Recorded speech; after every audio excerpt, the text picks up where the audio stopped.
দর্শক, দেশের নানান ধরনের ডামাডোল, নানান ধরনের ঘটনার মধ্যে একটি বিষয় অন্তত কোটি কোটি মানুষের চোখ দুজন মানুষের প্রতি।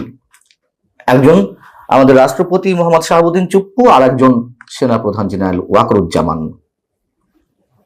মানুষের মনে নানান ধরনের গুঞ্জন, মুখে মুখে নানান ধরনের গুজব, নানান ধরনের প্রশ্ন, ফিসফিসানি। রাষ্ট্রপতি মোহাম্মদ শাহাবুদ্দিনের কি হতে যাচ্ছে, সেনাপ্রধান জেনারেল ওয়াকারুজ্জামান কি করতে যাচ্ছেন, অথবা তার ভাগ্যে কি ঘটতে যাচ্ছে। এবং সাম্প্রতিক সময় অর্থাৎ গত 3 দিন ধরে এই গুঞ্জনটি প্রকট আকারে ধারণ করেছে।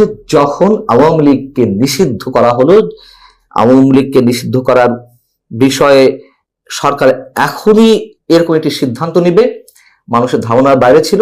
যখন এই ঘটনাটা ঘটলো তারপর থেকেই এই দুই ব্যক্তি সম্পর্কে নানান ধরনের গুঞ্জন। তো 3 দিন আগে সেনাপ্রধান জেনারেল ওয়াকারুজ্জামান বঙ্গভবনে গিয়েছিলেন, এটা সত্য কথা।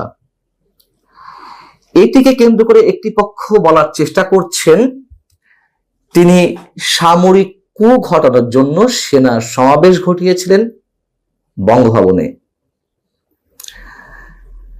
কারা এই বিষয়টি বলছেন? যারা সেনা প্রধানকে যে কোনো হোক চাকরিচ্যুত করাতে চান।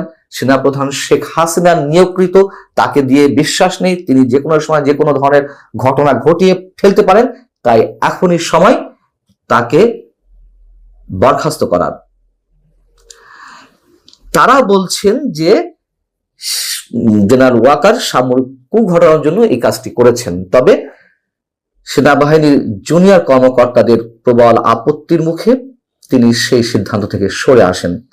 আরেকটি পক্ষে বলছেন যে তাকে বরখাস্ত করার যাবতীয় কর্মকাণ্ড হাতে নেওয়া হয়েছিল, সেভাবে সরকারের প্রস্তুতি ছিল। প্রস্তুতির অংশ হিসেবে প্রধান উপদেষ্টা কার্যালয় থেকে একটি চিঠি নাকি রাষ্ট্রপতি দপ্তরে গেছে, যেটা সেনা প্রধানকে চাকরিচ্যুত করার জন্য, এবং সেখানে রাষ্ট্রপতি যাতে স্বাক্ষর করা হয়।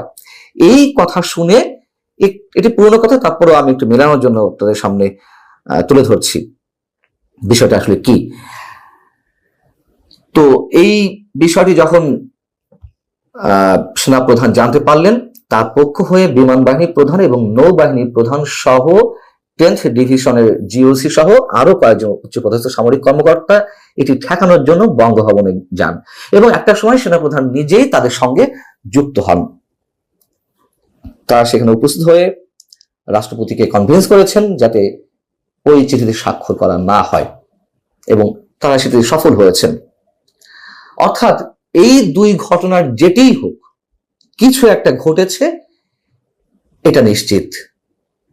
এবং কিছু একটা যে ঘটবে, কিছু একটা ঘটতে চলেছে, এটা মানুষ দীর্ঘদিন ধরে আশঙ্কার মধ্যে রয়েছেন। এখন বিষয় হচ্ছে কি, যে রাষ্ট্রপতি মোহাম্মদ শাহাবুদ্দিন তিনি আওয়ামী লীগের লোক, আওয়ামী লীগ দ্বারা নির্বাচিত, এটা আমরা সবাই জানি। তাই সরকারের সব পক্ষের থেকে তাকে সন্দেহের দৃষ্টিতে রাখা হয়েছে। খুবই স্বাভাবিক একটি বিষয়, এবং যার কারণে সরকারের আশীর্বাদ পুষ্ট যে রাজনৈতিক দল এনসিপি বা জাতীয় নাগরিক পার্টি, তার নেতারা অথবা বৈষম্য বিরোধী ছাত্র আন্দোলনের নেতারা, আমরা প্রকাশ্য দেখলাম যে বঙ্গভবন ঘেরাও করা হলো তার অপসারণের জন্য। পরবর্তীতে বিএনপির প্রবল আপত্তির মুখে সেই বিষয়টি ঠেকানো গেছে, কিন্তু পুরোপুরি যে তিনি নিশ্চিন্ত অবস্থা আছেন, নিশ্চয় তা নয়। আর সেনাপ্রধান পড়েছেন উভয় সংকটে, এটিও পুরনো কথা। আওয়ামী লীগের একটি বড় অংশ, 80% নেতাকর্মী মনে করেন যে তিনি বিট্রে করেছেন শেখ হাসিনার সঙ্গে, এবং তিনি এই সরকারের হয়ে কাজ করছেন।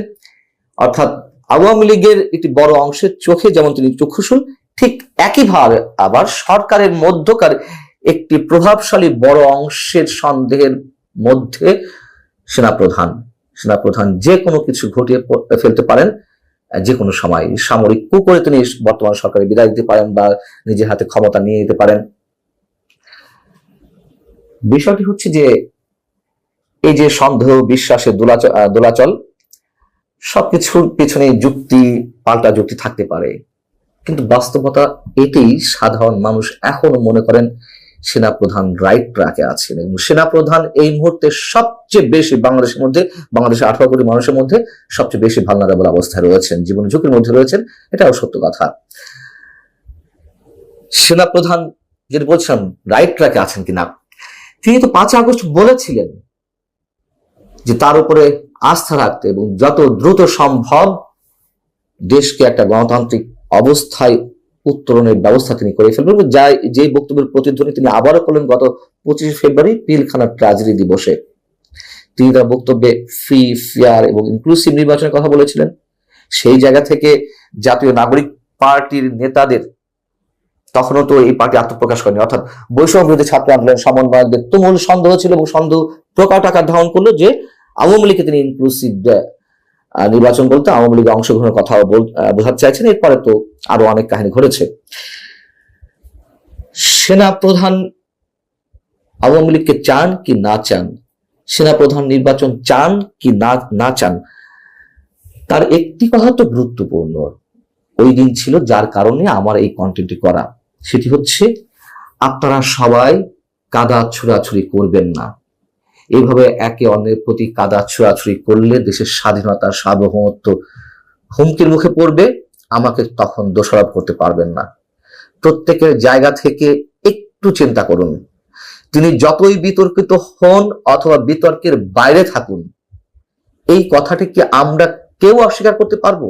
যা কিছু ঘটছে মুক্তিযুদ্ধের পক্ষে বিপক্ষে, যা কিছু ঘটছে রাজনৈতিক সমীকরণ থেকে বিএনপির বিপক্ষে একসময় এনসিপি আবার কখনো জামাতের বিপক্ষে, জামাত আবার কখনো এনসিপির বিপক্ষে, বিএনপি আবার জামাতের বিরুদ্ধে, এই যে কাদা ছোড়াছুড়ি, এর মধ্যে আমরা ধরে নিলাম সব কটি পার্টি দেশপ্রেমিক, কিন্তু এই দেশটিকে নিয়ে যে একটা গভীর ষড়যন্ত্র চলছে, এটা তো অস্বীকার করার কোনো উপায় নেই।